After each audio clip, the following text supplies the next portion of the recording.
Então, hoje a gente está aqui para falar sobre governança corporativa, atuação em conselhos, essa trilha, né, essa transição do executivo ao conselho. E nós, da Soul, trabalhamos com carreiras, trabalhamos com empresas. Então, nós montamos a Soul, eu e a Lúcia. Não sei se a Lúcia já está aqui conosco, mas se ela não estiver, ela certamente daqui a pouquinho chegará. Então, nós montamos a Soul há 5 anos, e o que nós fazemos? Nós fazemos recrutamento e seleção de posições estratégicas, e isso inclui conselheiros, tanto de administração quanto consultivos. Nós fazemos também um trabalho de apoio à transição de carreira para os executivos que querem se reposicionar, que querem mudar, inclusive aqueles executivos que querem ingressar em conselhos e precisam de um apoio para isso. E nós temos o Soul Board Experience, que é um programa que é a trilha do executivo até chegar ao conselho, que é ministrado justamente pelo Márcio e pelo Juarez, que eu vou falar um pouquinho mais no final da nossa conversa aqui. Então, nós atuamos bastante nessa praia, eu diria, né, de governança corporativa. E convidamos o Juarez e o Márcio, porque são 2 profissionais que tiveram uma longa carreira como executivos e que, ainda jovens, fizeram essa migração e que já estão aí há praticamente 10 anos atuando como conselheiros. Então, além da trajetória executiva, eles fizeram essa migração e já estão há bastante tempo atuando nessa prática. Então, são pessoas aí muito preparadas para nos contarem um pouco de como fazer essa trilha e também como exercer a atuação em conselhos depois de serem, né, depois de ingressarem. Então, eu queria começar apresentando aqui o Juarez. O Juarez tem uma carreira de 20 anos de varejo como executivo, mais, né, Juarez? 20 anos você ficou na Hering, né? Muitos anos como executivo. Não entrega a idade não, Renata. Na Eu acho Hering que foram 11 anos de Hering. tá bom. Mas, olha, muitos anos de Hering, de Grupo Arezzo, ele foi CEO da Porto Belo Shopping, então teve uma trajetória de varejo muito consistente. E já há quase 10 anos montou a Leão Business Upgrade, que é uma consultoria especializada em governança, estruturação e participação em conselhos, e também faz a consultoria de franchising e o planejamento estratégico. Jari, você está em vários conselhos, né? Você está, acho que em 7 conselhos, se não me engano, e Isso citando mesmo. algumas empresas, o Grupo Romitex, o Grupo Leonari, a Carsten, enfim, empresas de capital aberto, empresas de dono, né? Tem um misto aí de perfis de empresas em que você atua como conselheiro, também como conselheiro consultivo, conselheiro de administração e presidente do conselho, inclusive. Então, acho que isso Exatamente. também é muito interessante, porque você exerce papéis diferentes aí nos conselhos em que você atua. Perfeito, Renata. A ideia hoje é passar para todos aí que estão com a gente um pouco dessa experiência. Tanto eu como o Roldão, a gente costuma muito usar um jargão, né, que a gente gosta de passar a vida como ela é. Então, toda a experiência prática nossa no dia a dia dos conselhos e, obviamente, também toda uma estruturação conceitual sobre governança, sobre conselhos de administração, a expectativa nossa em termos de poder dividir aqui com as pessoas que estão aqui nos prestigiando. Perfeito, tá ótimo. Eu vou apresentar eu chamo ele de Márcio, mas o nome de guerra é Roldão, então eu vou É. apresentar aqui o Roldão. O Roldão teve uma trajetória de mais de 25 anos na Falcone, né, Roldão? Então foram muitos anos aí de Falcone com diversos papéis. E em 2014 ele montou a Max Value, que é uma empresa de assessoria especializada em governança e estratégia voltada para empresas de dono, como ele costuma dizer, né? Que são famílias empresárias. Então, o Roldão tem muita vivência com esse universo, que não é um universo fácil, não é trivial, e atua também em vários conselhos, né? Está no conselho da Eurolux, da Facility, Encamp, Messi Investimentos, dentre outros. Exatamente. Prazer estar aqui com você, Renata, e com com a Lúcia já está aqui conosco, e com todos os nossos convidados aqui. Vamos tentar transmitir aqui um pouco da nossa experiência e o que a gente já viveu e está vivendo aqui, né? Mundo real, como diz o Juarez aí. Perfeito, tá ótimo. Bom, então, eu gostaria de começar pedindo para você, Márcio, falar um pouquinho, né, abrir aqui a nossa conversa, falando um pouco do que você considera mais importante, mais relevante nessa trajetória do Executivo ao Conselho. E aí vou deixar vocês muito à vontade para colocarem as suas perguntas no chat. A gente vai aqui endereçando essas perguntas para os nossos convidados. Pois não, eu vou compartilhar minha tela aqui com vocês. Me dá só um segundo. Quero fazer uma rápida apresentação.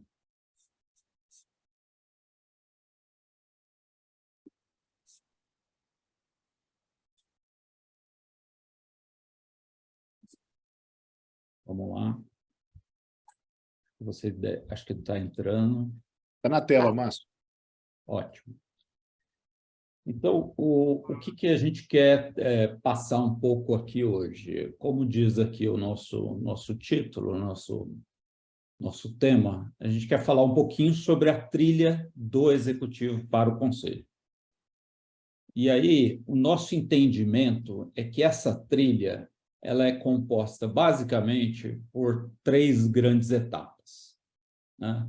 A gente até colocou aqui a ideia do que nós chamamos dos nossos 3 P's, né? Uma primeira etapa que a gente chamou de preparação, uma segunda etapa que a gente está nomeando como uma etapa de posicionamento, e uma última etapa como a etapa da efetiva prática de conselho. Vou passar um pouquinho os grandes tópicos relacionados a cada um desses pontos, para que vocês tenham uma ideia geral da nossa visão a respeito desse assunto, né? Então, basicamente, na etapa de preparação, o que a gente tem aqui? Nós consideramos que, assim, é basicamente um pré-requisito a um grande nível de experiência profissional por parte do executivo. De maneira geral, o executivo que está pensando em conselho já tem que estar numa posição de C-level. São raras ainda as oportunidades que não levam em consideração esta posição anterior.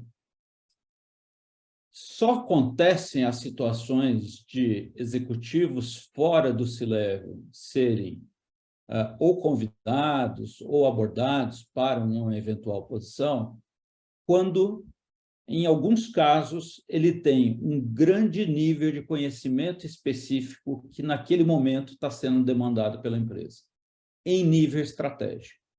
Então, o que eu quero reforçar aqui que é quase um pré-requisito nesse início de trilha, que esse executivo, que vocês, no caso, tenham vivenciado experiências profissionais nesse nível do C-level. E falando desse nível, a gente sabe que o papel de CEO ele vai ser, sim, um pouco mais valorizado. Se a gente somar essa experiência no C-level e um eventual conhecimento do setor para o qual vocês vão estar prospectando ou serem chamados para atuar no conselho, isso vai gerar, sim, um maior valor agregado. Mas eu coloco esse ponto apenas como uma base, né? Eu costumo dizer que isto permite que vocês se coloquem na posição de iniciar essa trilha. E aí vem os passos da preparação. E o primeiro deles nós chamamos do reset do mindset. O que é esse reset do mindset?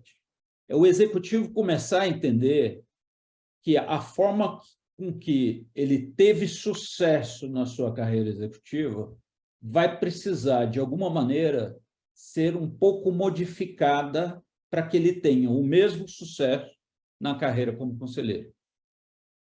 Em outras palavras, a forma de pensamento do executivo costuma ser muito mais voltada para um nível de especialização, para um nível de pensamento de execução e entrega de resultado no curto prazo, por uma visão estratégica da empresa, mas até determinado ponto. E quando eu comparo essa forma de pensamento, de comportamento, de habilidades, de capacidades, com o que é necessário para exercer a função de conselheiro, a gente vai encontrar algumas diferenças. Aqui nesse reset do mindset, nós temos uma famosa frase para o conselheiro, que nos dias de hoje está sendo até um pouco alterada em função dos últimos acontecimentos, mas que é aquela do nose in, fingers out. Ou seja, a visão do conselheiro é sempre uma visão muito mais do sistema como um todo, da empresa como um todo, dos impactos do setor e das decisões estratégicas para o futuro da organização. Então, ela tende a ser uma visão muito mais abrangente e estratégica do que a visão que o executivo é cobrado quando está exercendo a sua função. E por que a gente fala do reset? Porque aqui é necessária uma certa dose de humildade para, primeiro, entender essas diferenças e, segundo, começar a praticar, a obter, a preencher essa lacuna. E esse preenchimento da lacuna, ele passa também pelo entendimento do que nós chamamos de mundo da governança. E esse mundo da governança é um mundo que vem se ampliando a cada dia. Então, o entendimento do que significa a governança propriamente dito dentro das organizações, quais são os temas que são discutidos em nível de conselho, quais são os assuntos que são trazidos à mesa para uma tomada de decisão, uma deliberação, quais as diferenças de papéis e responsabilidades que um conselheiro exerce em relação ao papel e responsabilidade que o executivo exerce. Um entendimento e um exemplo aqui é de que muitos me perguntam: a estratégia de uma organização é a responsabilidade de quem? Do CEO ou do conselho? E aí eu posso afirmar a vocês: a responsabilidade da estratégia é do CEO.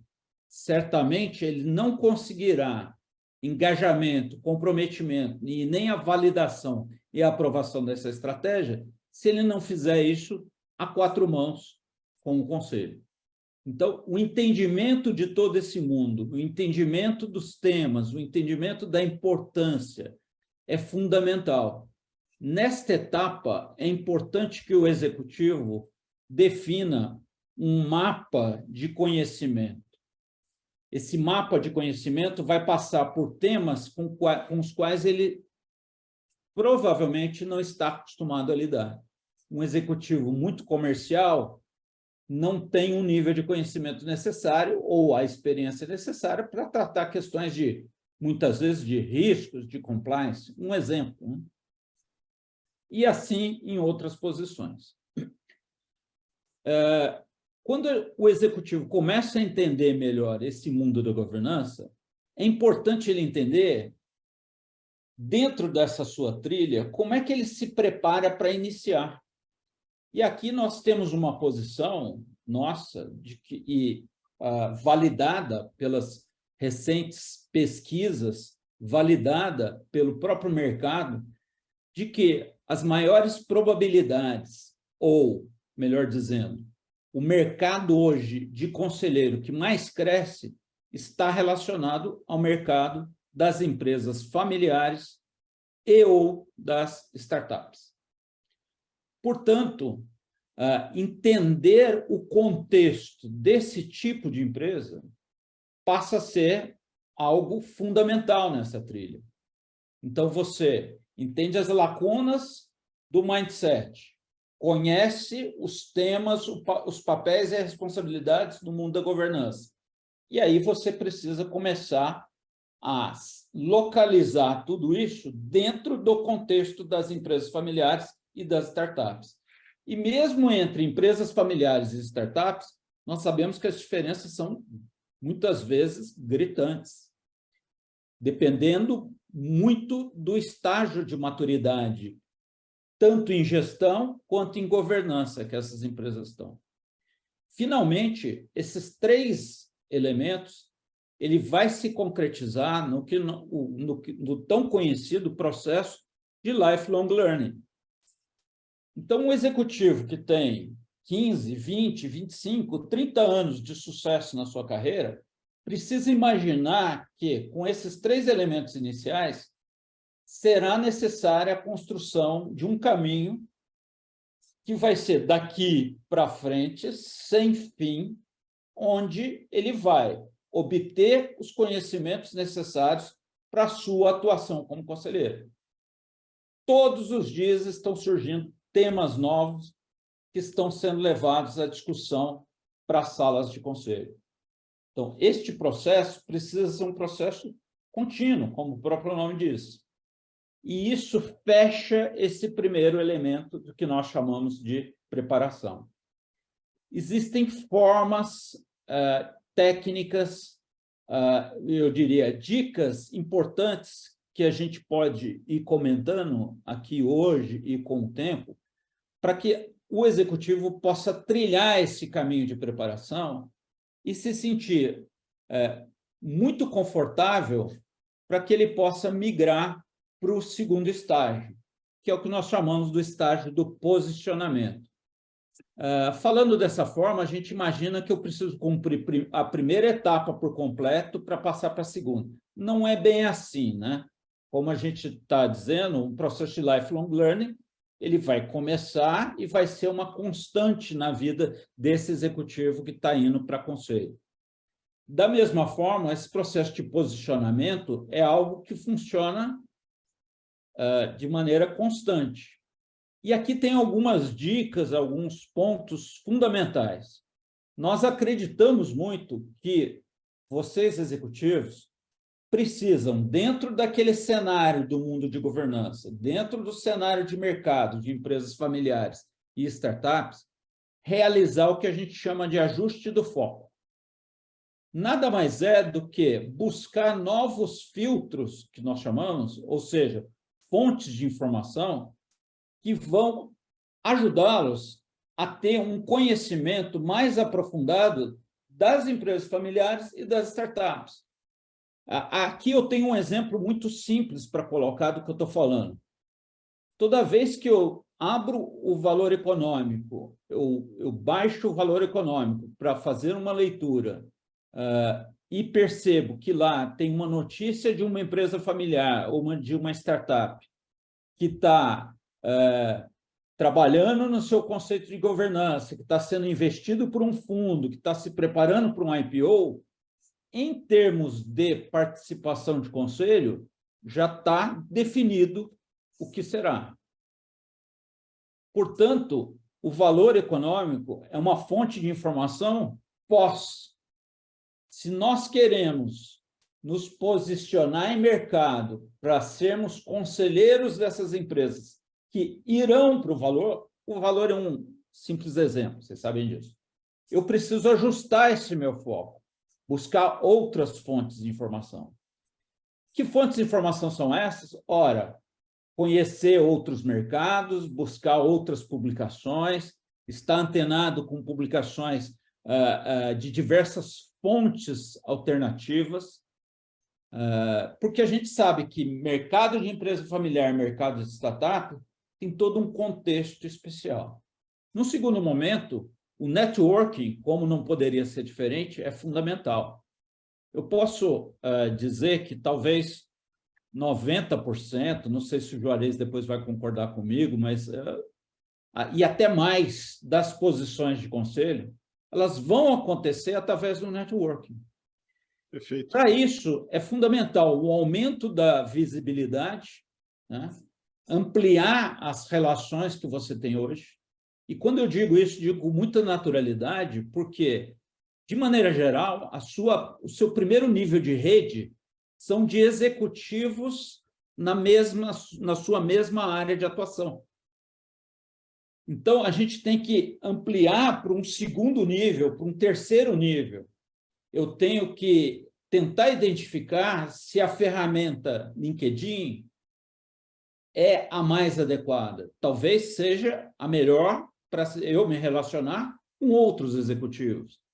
Mas será que é a adequada para eu me relacionar com os donos da startup? Provavelmente também. E os donos de empresa estão no LinkedIn? Aí já temos algumas dúvidas. Então, eu tenho que buscar outros fóruns, outras maneiras de tornar o perfil do executivo atraente ao mercado-alvo.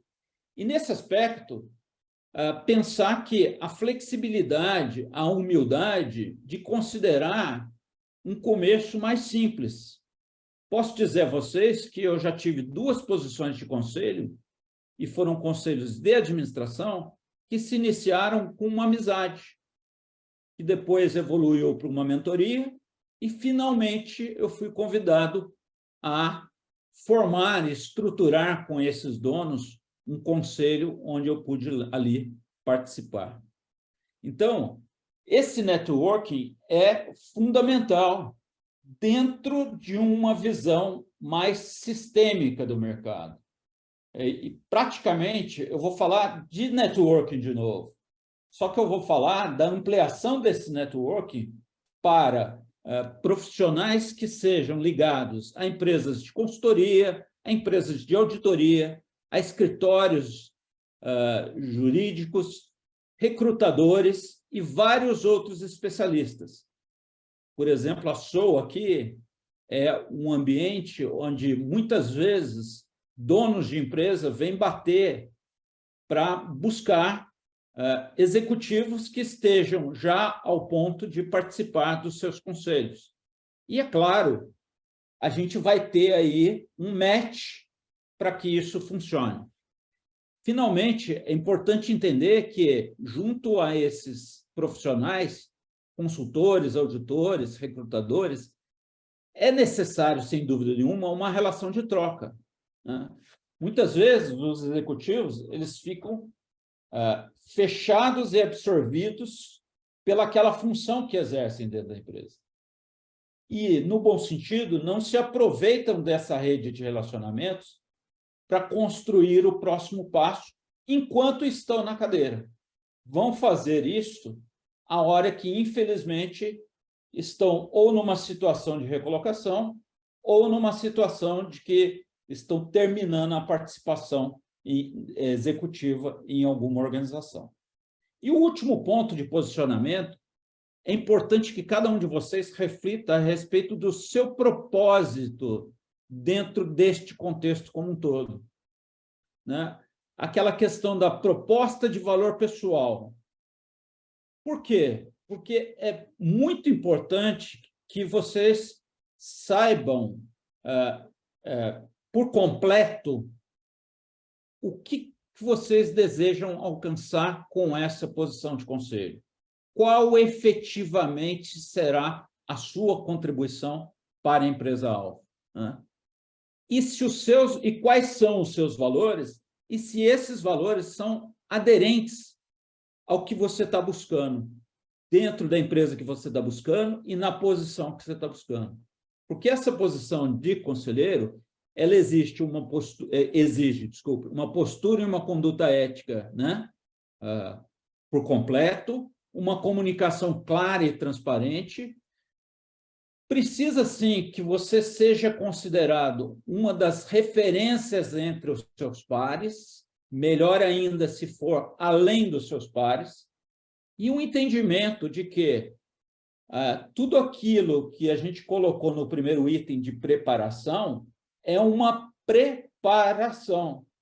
Vai fazer com que você possa pleitear ou estar junto a um dono, seja de uma startup ou de uma empresa familiar, se posicionando como um conselheiro. Mas, sem dúvida nenhuma, a relação de confiança que precisa se estabelecer entre você e esse dono será um dos critérios fundamentais para que você possa vir a atuar neste conselho. E aqui também a gente deixa uma recomendação muito clara. Toda vez que vocês, ainda na posição de executivos, iniciarem essa trilha, é muito importante a clareza de negociação, a clareza de comunicação, onde vocês têm atuação como executivos, para que a gente não tenha nenhum problema de conflito de interesse. E, finalmente, a gente, tendo percorrido o caminho da preparação, estarmos nele constantemente, na questão do posicionamento, ampliando o network, aumentando a visibilidade, nós vamos ter a oportunidade de, eu digo, prospectar e, ao mesmo tempo, sermos chamados a participar ou da estruturação de um conselho nessas empresas ou da participação de um conselho já existente dentro das empresas. E, nesse caso, é importante a gente ter em mente que é necessário se realize um onboarding muito bem definido. Dentro desse onboarding, passa pelo conhecimento, pelo aprofundamento, por um processo quase por parte desse executivo agora já conselheiro, um processo quase de due diligence, né? No sentido de conhecer muito bem a cultura da empresa, os valores, muito fundamental, a sua estratégia, o seu posicionamento de mercado, o seu momento, o seu contexto, os números financeiros, né? Se estão bem estruturados, se tem orçamento, quais são esses números financeiros, e uma entrevista para conhecer toda a equipe que estiver dentro dessa empresa, dentro dessa organização, para que vocês saibam, na participação do conselho, poder, sim, levar as melhores contribuições possíveis. E aí eu elenco aqui 4 itens super importantes, que é o entendimento do modelo de negócio, né? Está ali dentro da estratégia, da própria questão dos resultados. Vocês terem uma clareza muito grande do nível de maturidade, tanto da gestão quanto da governança, de onde vocês estão entrando. Eu costumo dizer que lugar comum, eu sei, mas governança é muito próximo de um medicamento. Na dosagem errada vai virar veneno, principalmente para as empresas que estão começando. Vocês têm que estar preparados para ajudar no planejamento de uma agenda e pauta para essas reuniões. Muitas vezes vocês vão ser chamados ou procurados por donos que querem construir isso junto com vocês e não sabem por onde começar. E aí vem a importância de se conhecer lá atrás o mundo da governança e ter a capacidade, de maneira constante, de trazer proposições de novos temas para a mesa, conforme a necessidade da empresa. Eu costumo dizer que, se a empresa é pouco madura, muitas vezes, no primeiro ano, um tema muito comum são seus resultados, o seu planejamento estratégico. Quando daí, no segundo ano, a gente já pode começar a falar de um processo de gestão de riscos, de um processo de auditoria, de um processo mais profundo de pessoas, né, de meritocracia, de remuneração variável e assim por diante. E vocês também precisam estar preparados para exercer o que eu chamo do papel do mentor em governança, que é aquele que vai ajudar efetivamente a aumentar esse nível de maturidade. Desta forma, você se posiciona ao lado destes donos dessas empresas e você vai poder ajudá-lo a constantemente fazer uma avaliação do papel que o conselho vem desempenhando e, com isso, conseguir uma evolução da maturidade, para que aí sim se inicie um novo ciclo. E esse novo ciclo não é só para a organização, ele também é para você, executivo, que entrou num primeiro conselho, continua se preparando constantemente continua se posicionando no mercado e vai evoluindo aos poucos à medida que a empresa que você está vai demandando e que você também sente a necessidade de busca de maior conhecimento e maior experiência.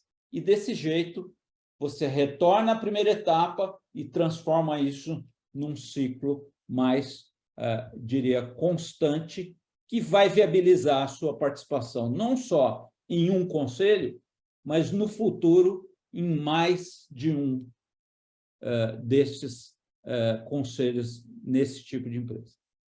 Desculpa se me alonguei, mas a gente queria dar essa palavra inicial para que eu e o Juarez pudéssemos aqui passar agora para vocês, e Renata, claro, alguns pontos que vocês tenham aí como dúvidas ou alguns aspectos que a gente acha importante para ir colocando. Renata? Roldão, eu acho que foi ótimo esse pano de fundo e ele trouxe um espectro bastante amplo, porque aqui eu já vi que existem dúvidas distintas, inclusive algumas pessoas já estão colocando no chat, outras pediram a palavra, a gente pode ter um misto, não tem regra, né? A regra é essa comunicação fluida. Eu só, antes de passar para as perguntas e abrir para isso, gostaria de pedir para o Juarez contar um pouco da experiência dele, porque a gente vê muito os executivos muito bem preparados, nos questionando como ingressar, né? Então, poxa, eu tenho uma carreira muito sólida, você deixou muito claro, e é verdade, realmente, quem não tem um background C-level e quem não chegou, né, nesse patamar durante a carreira, é muito difícil ingressar num conselho. Mas tá bom, tá estabelecido, são anos de atuação, inclusive de interface com conselhos, eu estou preparado. E aí, como é que eu faço esse movimento? Né? Porque assim como todas as funções, normalmente se quer uma experiência como conselheiro já, né? Quando você vai ingressar. Então, como é que eu entro no primeiro? Como é que você fez esse movimento, Juarez? Perfeito, Renata. Eu confesso para você que, escutando atentamente aqui nosso amigo Roldão fazer o passo a passo aí, eu tive, Roldão, um verdadeiro déjà vu aqui. Eu estava te escutando aqui e exatamente lembrando, igual a Renata está me perguntando, de como é que foi a minha experiência, né? Então, assim, uma coisa super importante que você comentou, eu tive a felicidade de me atentar a isso e começar a considerar essa hipótese ainda como executivo, atuando ainda na empresa, usando de toda a minha rede de networking. Eu vou até colocar isso numa linha do tempo para vocês. 40 anos na idade do homem, principalmente, da mulher também, mas do homem eu posso afirmar que passei por isso. Uma data, é um período de grande reflexão, né? A gente começa, muitas vezes, a gente não tem muita certeza do que a gente quer fazer, mas a gente começa a ter um pouco mais de certeza do que a gente não quer fazer mais. E eu comecei minha carreira executiva muito jovem, com 18 anos, na Hering, né? Fiquei lá 11 anos, depois passei pela Arezzo 6 anos, depois mais 10 anos de Porto Belo, depois ainda tive uma passagem pelo Grupo Scalina, mas nessa saída aí de Porto Belo, quando eu estava com 40 anos como CEO, eu decidi que eu não queria mais ser executivo, eu queria dar um passo adiante numa outra direção. E comecei a me preparar para... já participava como membro interno, participei como membro interno. Isso é uma coisa também, uma dica interessante, tendo a oportunidade, não deixem de participar como membro interno dos conselhos das empresas onde vocês são executivos. Isso aí, essa aula prática de conselho, né, de você estar ali vivenciando uma reunião, já é uma baita de uma preparação. Foi isso que me deu uma base muito prática e sólida, e a partir dessa base eu fui buscar uma formação conceitual. É super importante esse entendimento do mundo, que o Roldão chamou do entendimento do mundo da governança. Não dá simplesmente para você abrir uma janela nova e pular de cara. Você tem que entender onde é que você está entrando, até para que você não tenha problemas com isso. E a posição de conselheiro de administração é uma posição muito séria e que se não for tomar todos os cuidados, né, até dessa fase de namoro, de observação dos números, alinhamento de cultura e valores, que o Roldão falou, falou, a gente acaba entrando em empresas que poderão, sim, trazer sérios problemas para a gente, até mesmo no âmbito do nosso patrimônio pessoa física, para vocês terem uma ideia. Então, assim, é preciso entender de governança, entender de conselho de administração para ser um conselheiro. Então, eu fiz diversos cursos aqui no Brasil e fora. A partir daí, eu negociei com a empresa. Isso é uma segunda dica interessante para vocês que estão nesse momento. Negociem nas empresas onde vocês ainda são executivos, para que vocês possam participar de um conselho externo, como conselheiro externo de alguma outra empresa, obviamente que não seja empresa do mesmo segmento e concorrente, mas isso até para a empresa também é muito bom, porque o executivo a gente acaba afundando muito só naquele segmento que a gente trabalha. Então, quando você tem a oportunidade de trabalhar num conselho de uma outra empresa, como conselheiro externo, isso dá para a gente uma visão de outros segmentos, uma visão macro, a gente, até mesmo o nível de criticidade da gente em relação ao nosso trabalho e à nossa empresa muda. Então, o primeiro passo foi esse, decidi que queria realmente evoluir como conselheiro de interno para conselheiro externo, me preparei, fui fazer os cursos, comecei a participar, tive a liberação da empresa para participar de 2 conselhos, comecei participando, então, ainda como executivo, de 2 conselhos, depois eu ainda tive uma transição rápida, que eu fui para uma operação do Grupo Scalina, como CEO e como sócio, participando lá como diretor estatutário, e lá eu até ri quando eu li o contrato, que uma das cláusulas do contrato é que obrigatoriamente eu tinha que participar de 3 conselhos de administração. Eu falei, puxa, que lindo, já estou em 2, entrar no terceiro, para mim, não é um pedido, não é uma imposição, é algo que para mim vai ser muito bom. Consegui entrar no terceiro conselho externo, participando também do conselho lá da empresa onde eu estava atuando, e aí foi quando eu senti que já era o momento de eu realmente abandonar totalmente a carreira executiva e me dedicar full time ao trabalho de conselho e também à minha empresa, que na época eu abri, que conforme a própria Renata já apresentou, que é uma empresa voltada também, além de governança e conselhos, eu também trabalho na parte de planejamento estratégico e projetos aí de varejo, franquia, projetos de canais. Fui me dedicar aí totalmente à empresa, aí é um momento que a gente tem que estar muito convicto do que a gente quer, porque é deixar uma carreira de sucesso, é deixar uma posição de CEO com todos os problemas, mas também com todas as vantagens que uma posição executiva dessa traz para o executivo, né? Não estou falando só de remuneração, estou falando de visibilidade de mercado, estou falando de status, de uma série de questões, tem que estar com a cabeça muito arrumada para fazer isso. Porque você passa a ser o eu SA, né? O primeiro funcionário lá da empresa, abriu sua empresa, começou sozinho e você vai ter que se organizar. Nesse momento é muito comum a gente receber telefonemas de pessoas de headhunter, de pessoas do mercado, até nos oferecendo algumas outras posições, ainda na mesma posição que você atuava como CEO, e você tem que estar muito decidido para você não fraquejar e deixar de lado a carreira de conselheiro para, mais uma vez, ser executivo. Eu fui muito decidido em relação a isso, quando eu fui realmente de corpo, mente e alma, abracei isso com firmeza. E aí, a boa atuação sua nesses primeiros conselhos é o que vai gerar para você novos conselhos. Então, os próprios donos de empresa que se relacionam acabam comentando, estou com um conselheiro que está me ajudando muito lá na empresa, o fulano de tal, aí um indica para o outro.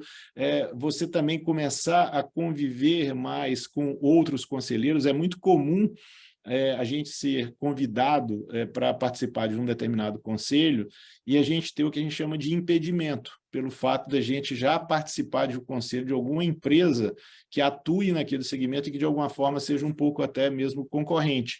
Então, a gente quando a gente tem um impedimento claro, a gente já dá uma negativa e, muitas vezes, a empresa pede, ou o headhunter que estiver buscando o executivo, ou o conselheiro, você poderia, já que você não pode, você tem algum conselheiro com perfil parecido com o seu, ou com esse perfil aqui, que você possa estar nos indicando, né?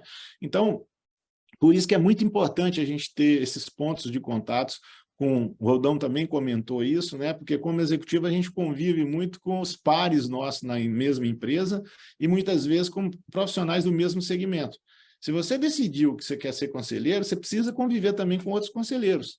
até para fazer um pouco do que nós estamos fazendo aqui hoje, fazer troca de experiências, abrir a oportunidade de estar entrando em outros conselhos. Você tem que ir para essa vitrine da governança, você tem que sair da vitrine de executivo e ir para a vitrine de governança. E não é simples de fazer isso, realmente. Talvez é a pergunta que a gente mais escuta, né?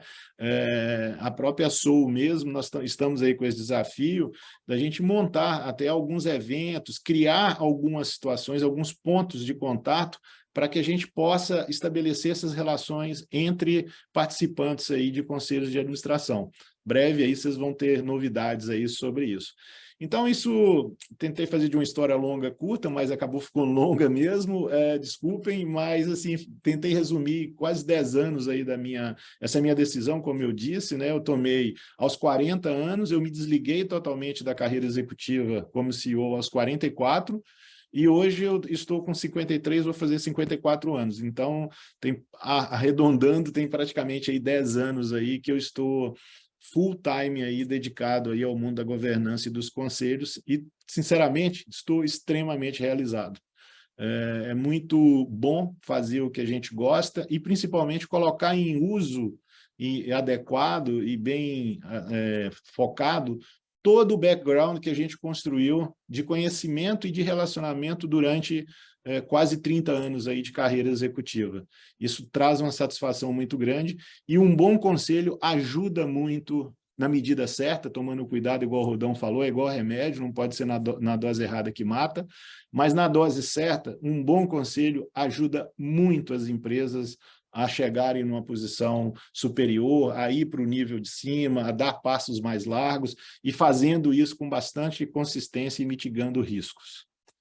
É isso, Rê. Perfeito. Juarez, muito obrigada. Acho que você deu uma explanação também muito completa, né, sobre a sua trajetória e os desafios que você enfrentou e o sucesso que você teve e ainda tem nesse papel. E eu queria trazer aqui, eu queria abrir para o Givanildo, que foi a primeira pessoa que pediu a palavra. Givanildo, se você quiser trazer a sua pergunta ou quiser escrever aqui para a gente.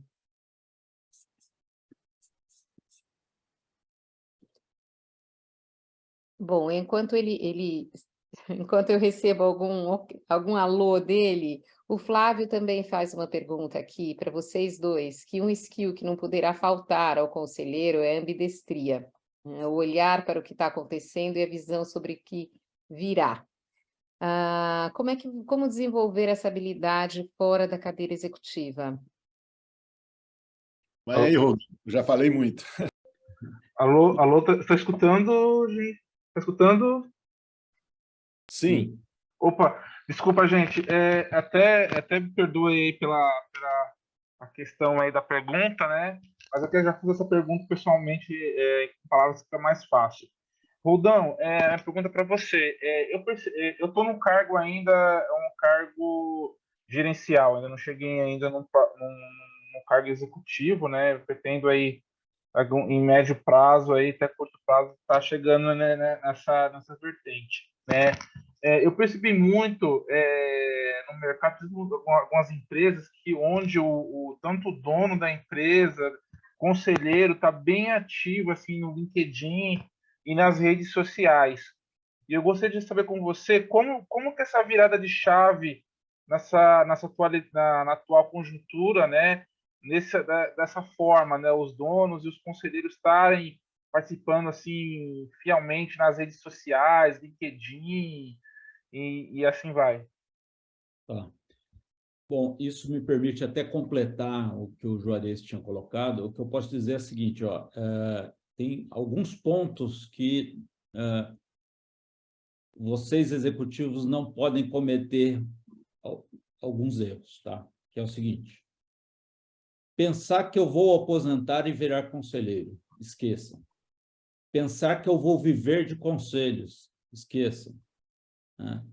Pensar que conselho é uma posição que dá muito status, muita remuneração e pouco trabalho, pouca participação, esqueçam. Né? Por onde eu começo? Eu costumo fazer uma brincadeira, né? Se você mora em apartamento, em prédio, começa no teu condomínio. Aqueles que participam do condomínio sabem como é que são as coisas. Por quê? Brincadeiras à parte, porque o conselho é um órgão colegiado. Então, se você não desenvolver a capacidade de colocar um pouquinho a vaidade e o ego de lado e dizer, vou participar de um conselho que seja de uma empresa de um amigo, alguém aqui colocou, de uma empresa de um empreendedor que me chamou para investir na startup dele, que eu vou começar lá como um mentor, ajudando ele, eu não estou na operação, né? Ou eu vou começar numa empresa de um indicado, mas só que é uma empresa familiar, com baixo faturamento ainda. Todas essas são as oportunidades, ou até mesmo no terceiro setor, numa fundação, numa associação classista. Todas essas são oportunidades que não podem e não devem ser perdidas. Elas são, sim, consideradas dentro daquela etapa lá da preparação. Vocês passarão a ser exigidos no mindset do conselheiro, passarão a ser exigidos no conhecimento da governança, passarão a ser exigidos no contexto desse tipo de empresa e certamente vão sair, me perdoem o termo, mas da casca que envolve a vida corporativa executiva. O erro está em pensar que o primeiro conselho que vocês vão participar será um conselho de administração. Na minha visão, é até perigoso, porque notícia de hoje, Bradesco foi à justiça para acionar os conselheiros de administração da Americanas. Todo conselheiro de administração tem uma responsabilidade fiduciária. É muito séria essa questão. Então, o caminho, a trilha, se inicia quando você, caso aqui da pergunta, estou numa função gerencial, ora, o próximo passo é uma função executiva e aproveite esse momento seu de entendimento mais rápido dessa necessidade e vá obtendo conhecimentos relacionados a essa questão da governança. Como executivos, como o Juarez colocou, ao máximo possível, tentem começar a não só a eventualmente participar das reuniões de conselho, mesmo que como executivos, mas numa posição de observação em relação ao posicionamento dos conselheiros e deste conselho. Então, tudo isso são aprendizados necessários para se iniciar essa trilha. E aí, caminhando só rapidinho para responder, então, tentar responder o Flávio aqui, né, o meu colega lá do Trends Innovation, né? O que eu penso, tá, Flávio? Eu penso que é o seguinte, o primeiro ponto para a gente desenvolver o conceito da ambidestria, né, que, na verdade, é olhar o hoje, o resultado, em rápidas palavras, mas, ao mesmo tempo, olhar o futuro, a estratégia, as tendências, a evolução, talvez com o mesmo peso, com o mesmo equilíbrio, né? Eu penso que é o seguinte, para desenvolver isso, o primeiro ponto é estarmos abertos a. Converso com muitos executivos que não têm essa posição, não está aberto a. E estar aberto a quê? Primeiro ponto, aprender, desaprender e aprender de novo. E essa é a vida atual do executivo bem demandado e absolutamente obrigatória do conselheiro. Todo dia a gente tem que estar aprendendo coisa nova. Há um ano atrás, o tema metaverso, você é um especialista nisso, que não seja um ano, seja um ano e meio, um pouco mais, um pouco menos, esse tema simplesmente não era falado. Hoje ele faz parte da mesa de conselho de algumas empresas. A inteligência artificial que saiu agora, o GPT, né? Eu tenho uma empresa, uma startup, um conselho de administração, investida em um fundo de venture. Já veio para a mesa, porque se a gente não adotar isso, a gente não otimiza o nosso processo e a gente não alcança o nosso cliente. Então, essa ambidestria, para mim, para finalizar, ela parte do você estar aberto a, né? A constância do lifelong learning, e aí depois como eu digo ali, você se posicionar para ser capaz de levar isso à prática e estar preparado para vivenciar essas situações. Nessas empresas pouco maduras, a gente tem que fazer um equilíbrio constante entre a questão de ver resultado financeiro e trazer outros temas. E conselho não é para ver só resultado financeiro, e a gente ainda tem muito conselho para ver isso.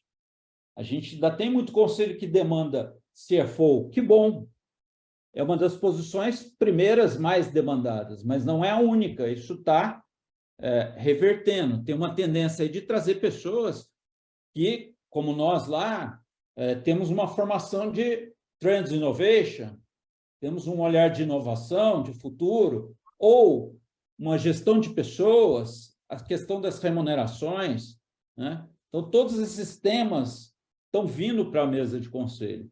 Mas começar a trilhar esse caminho, como o Eduardo coloca aqui, sim, Eduardo, um caminho de algum investimento.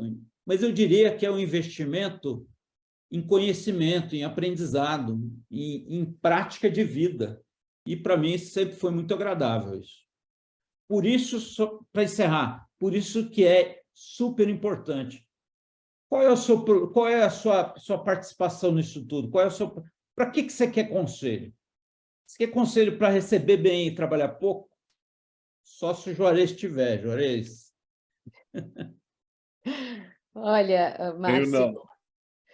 eu acho que, inclusive, você respondeu também um pouco da pergunta do Mauro, né? Que o Mauro perguntava se é um bom caminho começar essa transição por pequenas e médias empresas, que sem dúvida nenhuma é. Mas acho que também vale a pena a gente falar sobre que experiência prévia te credencia para um conselho.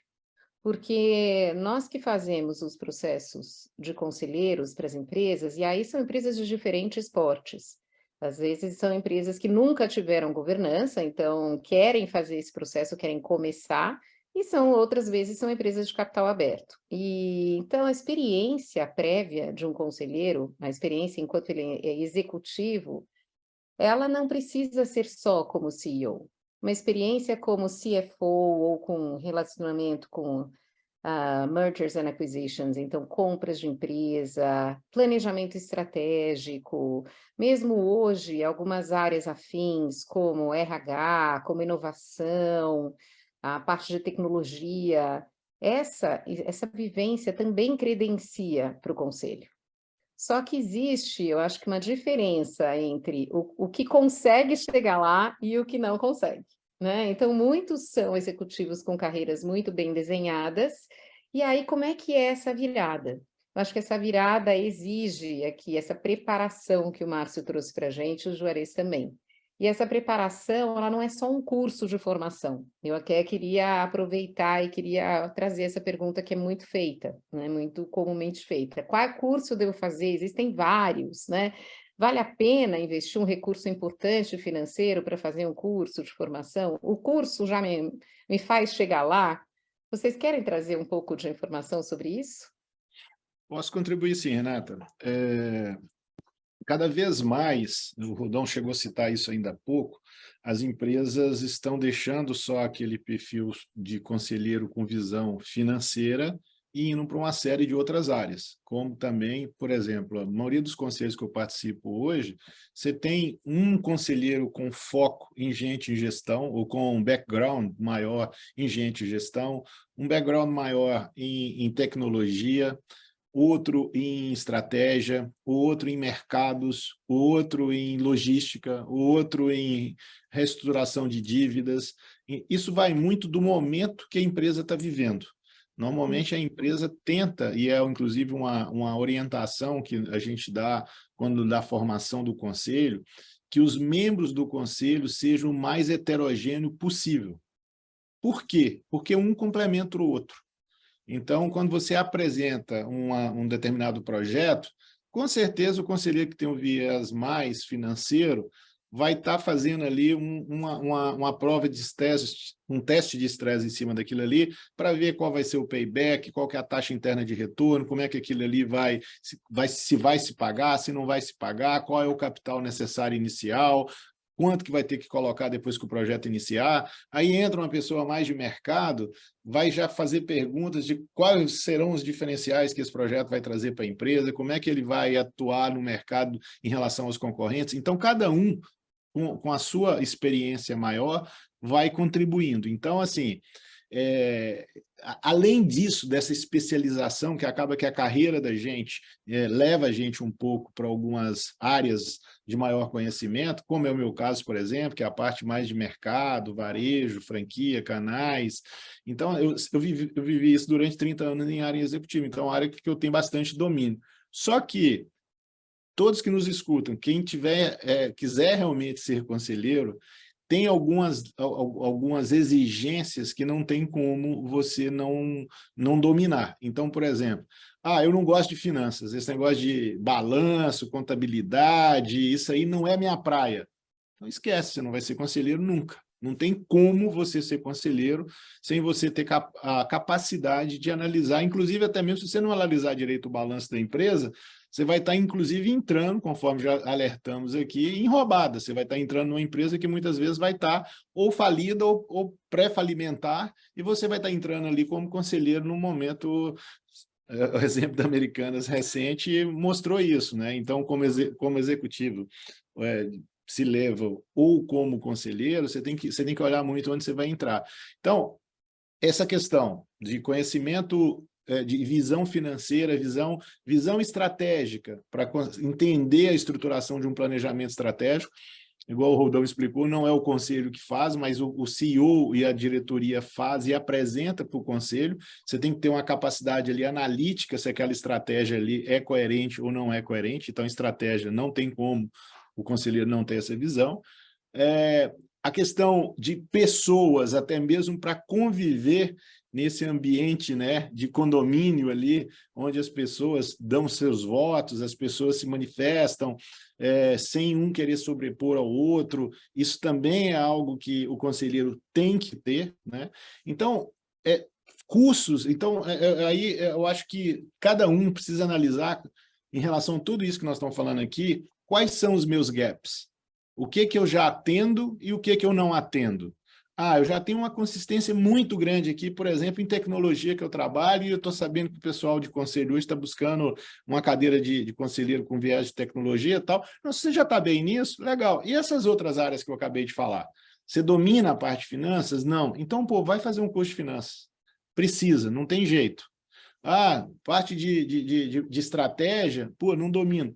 Faz um curso de planejamento estratégico, aprofunda nisso, leia bastante a respeito disso, e cada vez mais o diferencial, desde o executivo até o próprio conselheiro, é a quantidade de outros domínios que ele tem, além do domínio principal. Então, igual eu estou falando, eu sou de mercado, sou de canais, sou disso, aquilo e tal, mas, eu faço também planejamento estratégico na minha própria empresa, a gente vende esse produto. Eu procuro entender cada vez mais de pessoas.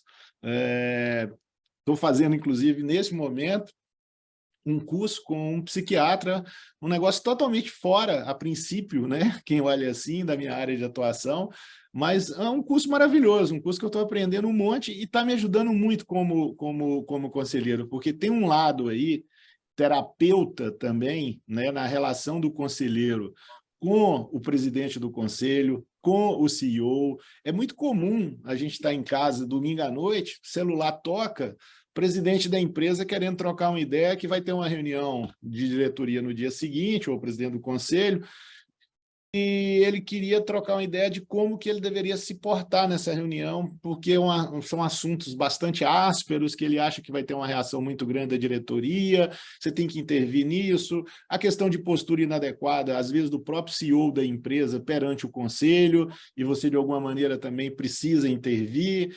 Então, assim, esse lado de relacionamento é muito demandado, então é muito importante além de experiência, que se tenha também uma maturidade no trato do relacionamento.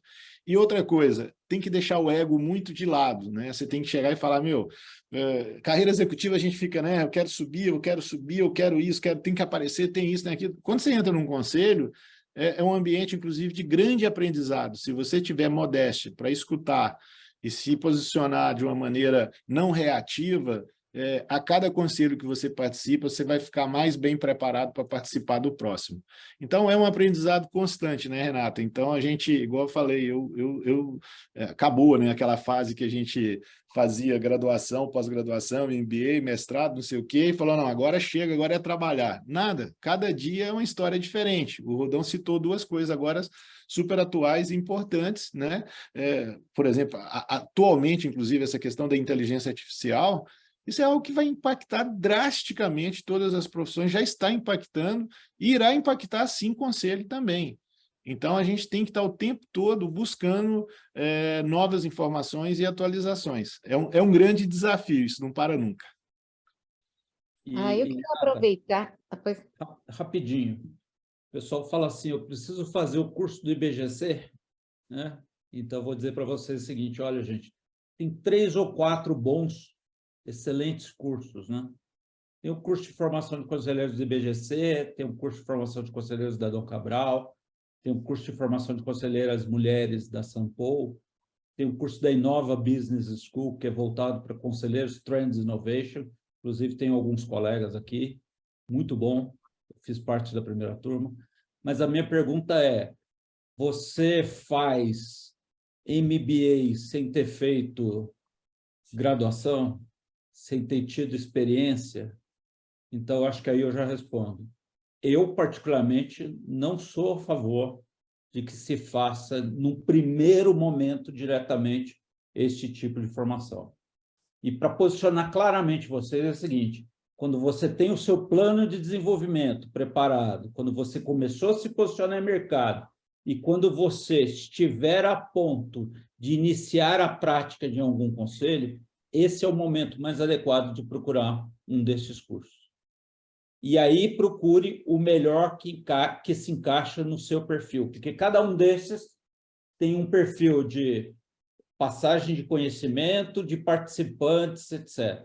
Conhecer isso é o que você pode fazer de melhor nessa etapa.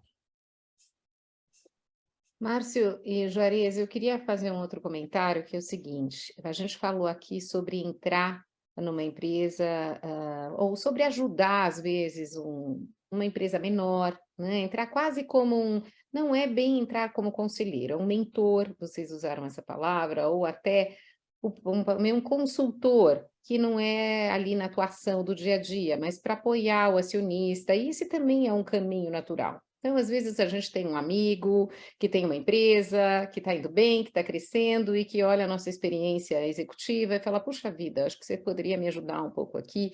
Isso é uma entrada, muitas vezes, informal, e ao longo dessa entrada a gente percebe que aquela empresa não tem nenhuma governança e que a gente precisa ajudar a estabelecer uma governança, né? Então, como fazer isso? Né? Como deixar de ser ali aquele amigo do dono que dá um palpite ou outro para se tornar ou para ajudar essa empresa a estabelecer uma governança de fato?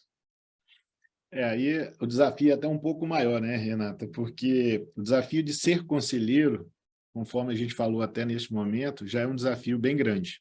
O desafio de estruturar uma governança numa empresa que não tem governança é um desafio, eu já tive a oportunidade de fazer isso algumas vezes, e assim, eu penso que a primeira etapa desse desafio, eu faço meio que nem os cursos de governança que a gente dá aula.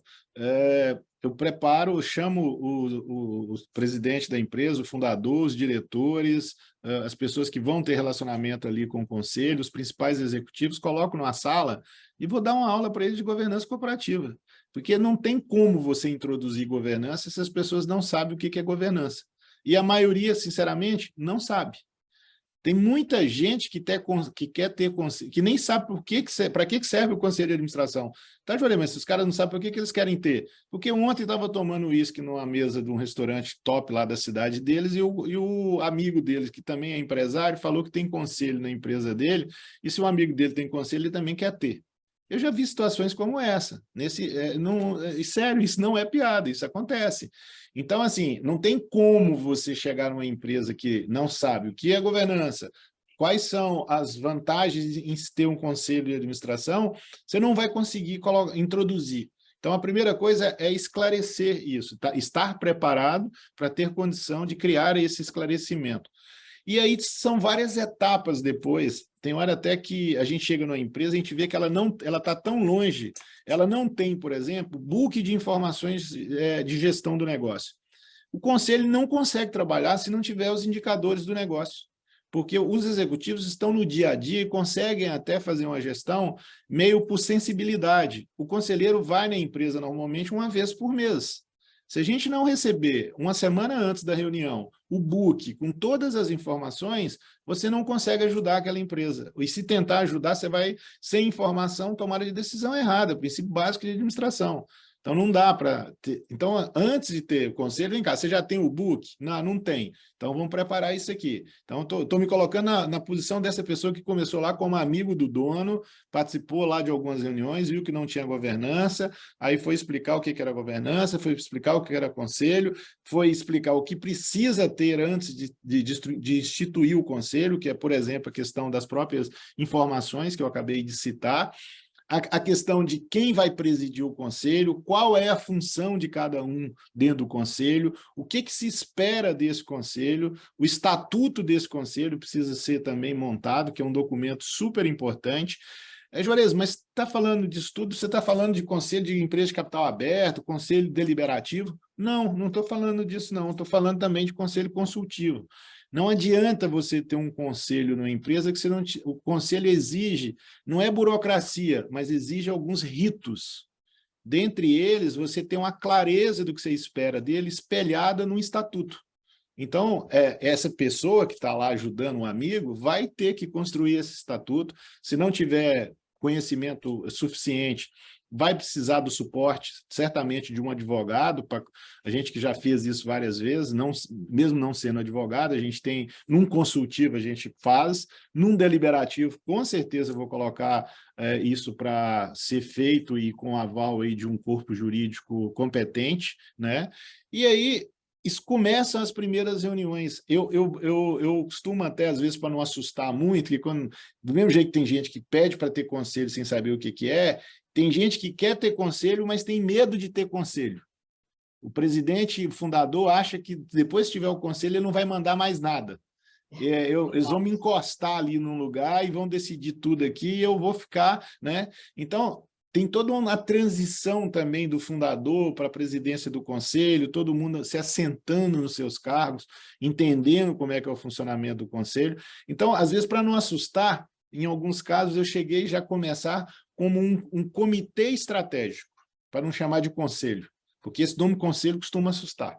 Então, vamos começar como um comitê estratégico, a gente faz umas 5, 6 reuniões, depois, quando a gente se sentir seguro, a gente faz uma transição de comitê estratégico para conselho consultivo.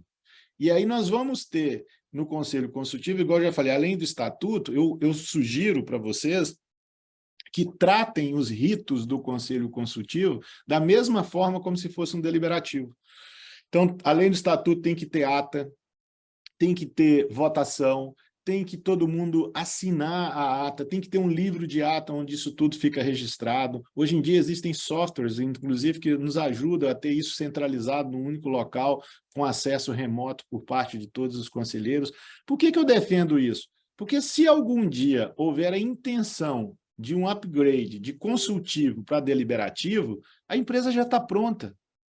E dentro do deliberativo, a gente trabalha de tal forma também, atendendo, se não na totalidade, quase na totalidade, todas as exigências que a Bovespa tem, para que depois você, de um deliberativo de capital fechado, eventualmente essa empresa se torne, saia de limitada para SA, e depois disso faça uma abertura ainda de capital em bolsa, se você tiver cumprido todos esses ritos, já vai estar tudo pronto. Isso acontece de uma maneira muito leve, muito fluida, sem causar grandes impactos aí para a empresa. Então, é essa jornada aí, Renata, que o amigo lá do fundador vai ter que fazer. Perfeito, tá ótimo. Obrigada, Juarez. Eu estou vendo que o Giancarlo Calai está aqui com a mão levantada. Oi, Giancarlo. Oi, boa noite. Não, só para comentar, eu entendi que o Rodolfo falou, né, com relação ao seu momento, que você vai fazer a sua certificação, não, é de cada um. Mas uma coisa que eu gostaria de compartilhar com os colegas que ainda não estão em conselho e que estão buscando, a gente, quando tem a chance de poder fazer a certificação, por exemplo, em entidades sérias, ele te dá uma visão muito grande para você como executivo. E até diria que seria muito importante que, quando eu comecei minha carreira, 30 anos atrás, essa fosse uma cadeira na faculdade. Porque muda, né? Como o Rodão falou, a gente passa, e também falou, né? Você passa a vida toda como executivo, se preparando, disputando, mas focado numa área.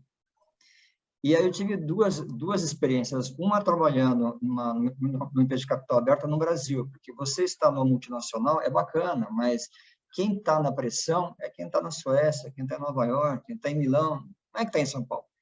Mas quando você está numa empresa, no caso aqui, uma empresa brasileira, você sente a pressão, e é completamente diferente estar dentro de um corpo executivo de uma empresa de capital aberto, que presta contas aqui em São Paulo e Nova York. Então, é uma outra pegada.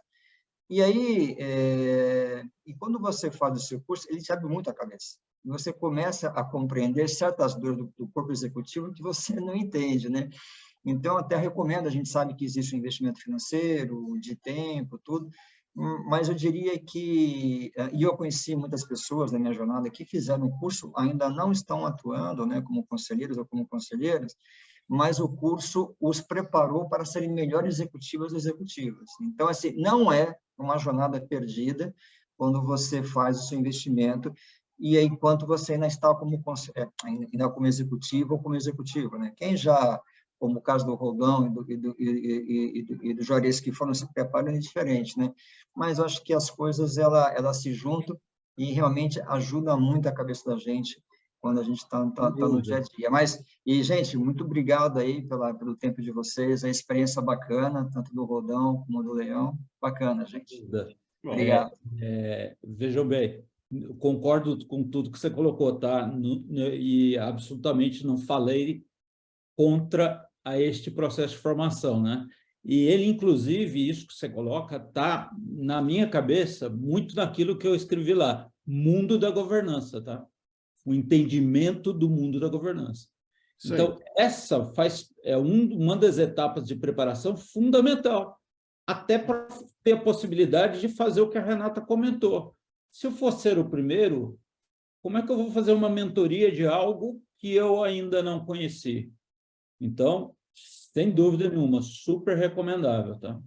E porque eu percebo durante os processos seletivos que existem empresas que ainda não têm uma governança estabelecida, mas que vêm ao Headhunter porque já sabe que precisa, ou porque vai fazer um movimento como abertura de capital, ou porque quer trazer um fundo de investimento, então precisa ter uma estruturação da governança primeiro.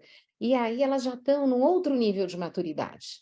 Elas já estão muito mais preparadas, mesmo para receber primeiro o conselheiro independente. É muito diferente de uma empresa que pede ali ajuda para um amigo, né? Para um dono que pede ajuda para um amigo experiente, e aí esse amigo entra e tem que fazer todo esse caminho, percorrer esse caminho que o Juarez estava aqui contando para a gente. Inclusive, eu acho até que vale a pena mencionar que a Soul, em parceria com o Juarez e com o Márcio, estruturou um programa, né, que é o Soul Board Experience, que é um programa que justamente aborda esses temas. Então, não é um curso de formação, mas é um programa que leva o executivo a entender sobre governança, a entender sobre esse universo. Na verdade, não deveria ser eu falar sobre isso, e sim o Márcio, que é o coordenador aqui desse programa. Mas eu acho que vale a pena a gente dizer que existem passos diferentes, não só já entrar num curso de formação, e eu quando avalio um profissional para apresentar para um conselho, não adianta nada ele ter o curso de formação na BGC, se ele não tiver vários outros requisitos. Então isso é importante dizer para vocês, porque a gente sabe que o investimento é alto, né? E a gente sabe que ali existem vários profissionais com o mesmo objetivo, e que alguns chegam, outros não. Márcio, você gostaria de falar muito rapidamente sobre o SBX? Sim, agradeço. E para dizer que nós acreditamos fortemente de que existe um mercado e ele está crescendo.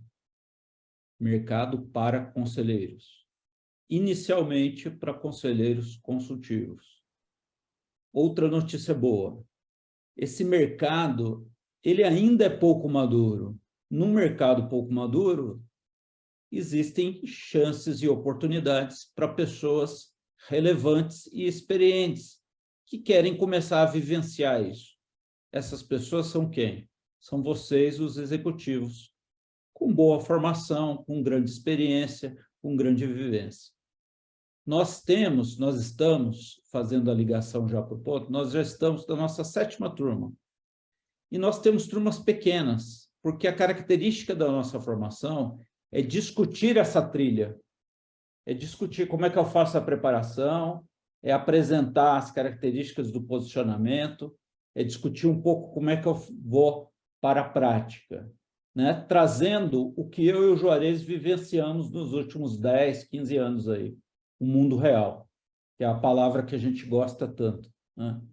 Então, nós fizemos isso porque nós percebemos a quantidade de executivos que quer caminhar nesse sentido, mas ainda não sabe qual é o primeiro passo e acaba optando por um primeiro passo que pode não ser o mais adequado. Então, se você pensa em refletir um pouco sobre isso, conhecer um pouco mais esse mundo, entender um pouco melhor essas oportunidades, sejam bem-vindos, será um prazer contar com vocês na nossa próxima turma. Deve se iniciar agora no meio de março, estamos programados, e todos aqueles que tiverem interesse, se quiserem deixar o seu e-mail aqui no nosso chat, a gente pode mandar não só o material que foi apresentado aqui hoje, mas também como o nosso folder a respeito desse treinamento. Vejam bem, não é nosso interesse aqui estarmos trazendo todos vocês para um treinamento que vai colocá-los na posição de conselho. Tá? Não é isso. Nós queremos trazer cada vez mais a ideia de... Vocês têm esse perfil? Vocês conhecem esse mercado de governança? As empresas familiares e as startups têm uma relação com vocês? Não tem? Como é que eu faço? Eu sou da área de vendas, eu sou da área de marketing. Tem mercado para mim? Muito se fala em CFO, né? Mas eu não fui CEO. Como é que eu faço para começar esse caminho? Quais são os temas que vão estar lá na mesa? Como é que eu preparo aquele meu lifelong learning, né? Como é que eu vou refletir sobre os gaps que o Juarez colocou? Como é que eu vou identificá-los? É essa chamada que a gente faz com muito prazer, porque eu e o Juarez brincávamos ainda antes de entrar aqui. Temos basicamente a mesma idade, mesmo nível de experiência em conselhos. Ele vai ficar bravo, mas eu vou dizer, ele só ganha 4 vezes o que eu ganho, mas é porque ele conhece muito mais do que eu. Mas nós falamos por música. Por quê? Porque a gente vivencia a prática, está lá no campo, fazendo acontecer, né? E isso que a gente quer transmitir para vocês. Juarez, desculpa a brincadeira, mas... Imagina. Todo mundo sabe que é brincadeira, eu principalmente. Mas, pessoal, eu queria só reforçar um ponto que o Márcio trouxe aí. A gente que já está nesse mundo aí da governança há muitos anos, sinceramente, quando eu comecei a ser conselheiro, né? Eu via que até mesmo no mercado as pessoas não entendiam direito o que era isso. Chegava, tá, mas como é que é isso? Você fica dando conselho lá para o dono da empresa todo dia? Como é que isso acontece? Era uma prática não tão comum. E tinha também um preconceito de que conselho de administração era coisa só de empresa de grande porte. Empresa de pequeno e médio porte não podia nem pensar em ter conselho, era coisa de gente grande, né, como eles falavam. E, na verdade, não é nada disso, isso foi se desmistificando ao longo do tempo. Eu sou mentor da Endeavor, a Endeavor apoia empresas de alto crescimento, e desde startups, uma das grandes exigências que a gente tem lá é que, desde o início, tem que ter conselho. Porque se você não tiver conselho, você não vai ficar grande. Se você crescer muito e de maneira desestruturada, sem mitigar os riscos, da mesma velocidade que você cresce, você pode cair. Então, por isso que lá a gente exige conselho desde o início. Então, com isso, entrando pequenas e médias, essa questão que o Márcio colocou já nas falas dele hoje, da questão também da presença maçante, a Renata também comentou, das empresas familiares, dentro desse contexto também das empresas brasileiras, né? Que grande parte aí, a grande maioria das empresas brasileiras, que não são empresas públicas, são empresas privadas familiares. E essas empresas estão cada vez mais precisando de ajuda num cenário com tanta alternância de posições como tem sido ultimamente, eles não se sentem mais confortáveis de tocar sozinho a empresa sem ter a participação de alguém experiente, não só numa posição de consultor, porque consultor faz projeto tem data de início e de término, às vezes são projetos rápidos. O conselheiro, eu até ainda comentava um pouco antes da gente começar com o Rodão e com a Renata, que tem conselho que eu estou, não é nem o adequado, tá? Mas tem conselho que eu estou há 8 anos. Né? Então, você começa realmente a ter um conhecimento muito grande da empresa. Por que eu estou colocando isso? Para dizer para vocês que tem muita oportunidade, muita oportunidade. As empresas estão precisando cada vez mais de conselheiros bem preparados, porque conselheiros sem o preparo adequado irão causar muito mais problema até do que solução.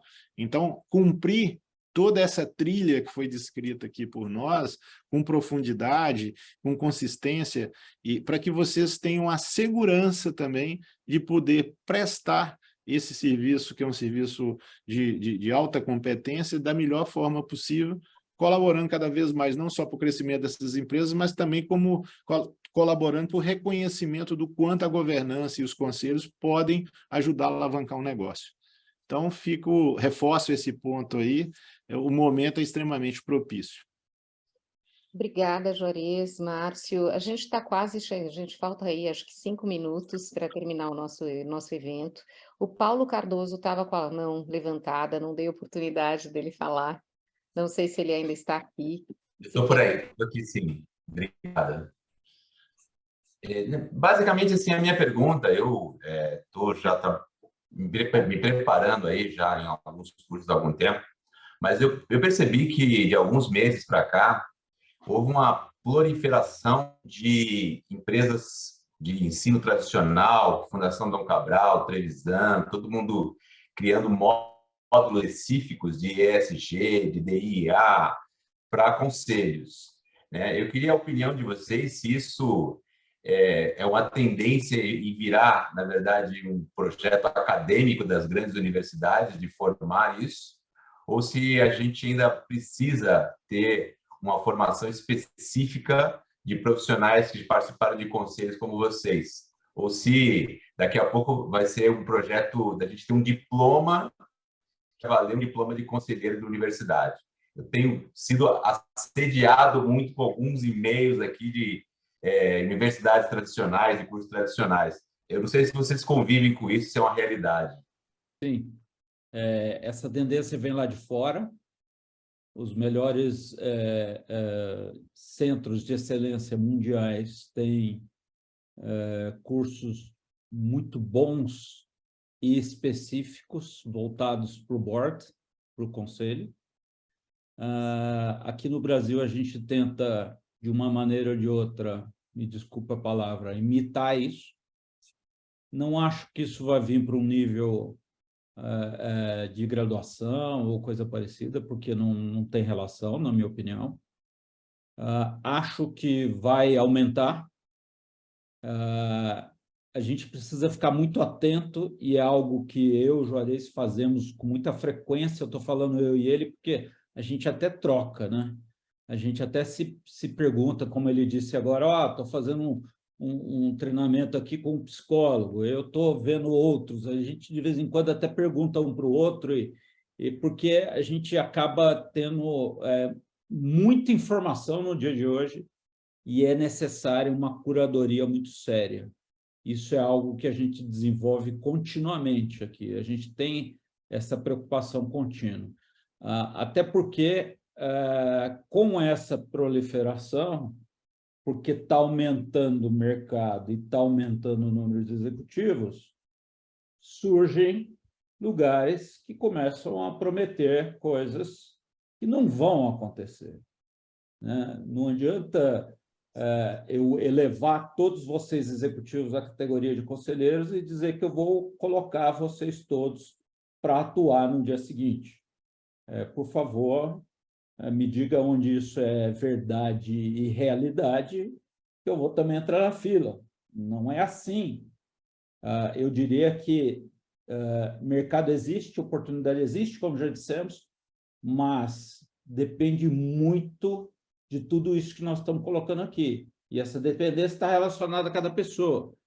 E nós somos muito fortes e honestos no nosso programa, por exemplo, de formação, ou quando a gente faz um contato individual com os nossos executivos, e muitas vezes em dizer, olha, não, a Lúcia aqui é uma das especialistas que, inclusive, faz isso e nos ensina isso. Ela fala assim, olha, você não tem esse perfil, você não está nesse momento, não é dessa maneira que você vai conseguir. Então, não é simplesmente você fazendo um curso ou outro, né? O Giancarlo colocou aqui muito bem, qualquer entre aspas, mas todo o aprendizado é sempre muito útil, né? Mas depende do nosso objetivo ou aquilo que a gente está querendo alcançar. Mas, sem dúvida nenhuma, que a gente vai ver aí muitos vindo pela frente, porque, como eu disse novamente, o mercado está crescendo, isso é uma realidade. A gente sente isso na pele. O Juarez está em 7 conselhos, né, Juarez? Eu estou em 5 conselhos, estou indo para o 6º, estou em 3 comitês estratégicos. Não, e eu procuro conselheiros e muitas vezes os conselheiros não querem, ou não conseguem ter mais um, né? Agora, tem um ponto que a gente não falou, que eu acho que é super importante também, que pode ser uma entrada, que são os comitês.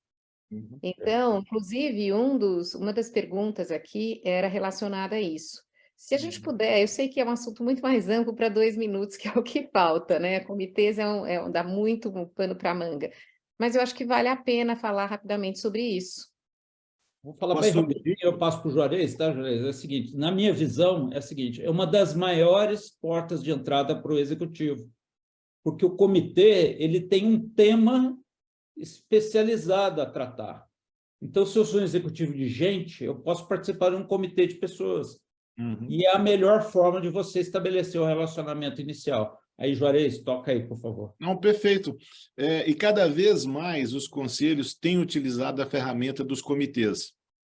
Qual que é a diferença? O conselho é um órgão dele, mesmo consultivo, ele sobre as coisas para uma reunião de conselho, para um bom consultivo, para que decisões sejam tomadas, né?